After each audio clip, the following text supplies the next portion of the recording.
I don't think it's easy to get into Elon Musk's head, but can you talk about sort of how he's approaching things and his background and why we really need to take this incredibly seriously? I think it's important just first say that what Musk is and what he's doing now is totally unprecedented in American history. So we don't have in the United States a tradition of unelected and even unappointed. I mean, there have been very wealthy people in cabinets before, including, FDR's cabinet. I mean, it's not an unusual. There have been businessmen in politics before. There are businessmen who influence politics or who influence decisions. That's normal. I mean, that's what happens in any country. But to have somebody who doesn't have a government job, a real government job, to be actually making decisions about what payments are made and not paid, including decisions that could affect his own companies. So somebody who does an enormous business with the US government.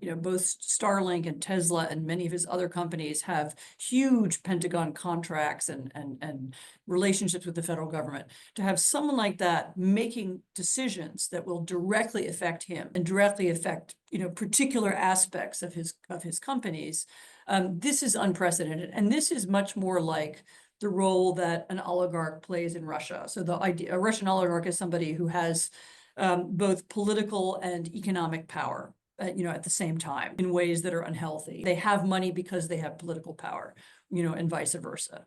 And to have Musk in that role is, as I said, I didn't know of I've been actually looking for precedents in American history, and I don't see a precise one. I have to assume that, like for anybody else, many different things motivate him. Some of it may be his own business interests.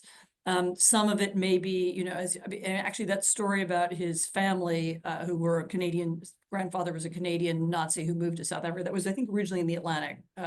So that's fairly well known. It looks to a lot of people who used to know him like he was radicalized on Twitter, that he spent a lot of time on Twitter reading far-right conspiracy theories, reading, the kind of nonsense that we were just talking about, and maybe believed it. What motivates him is much less interesting to me than what he's doing and the extraordinary illegality of it. There is no reason why he or random young engineers who work for him should have access to the US Treasury payment system or to the databases of any US, government departments or agencies. There are cybersecurity threats attached to that. There are political threats. There are economic threats. It's extraordinarily dangerous. And one of the things that is puzzling me at the moment is why the people who do know this, I mean, the Republicans in the Senate, for example, haven't made a decision to stop it.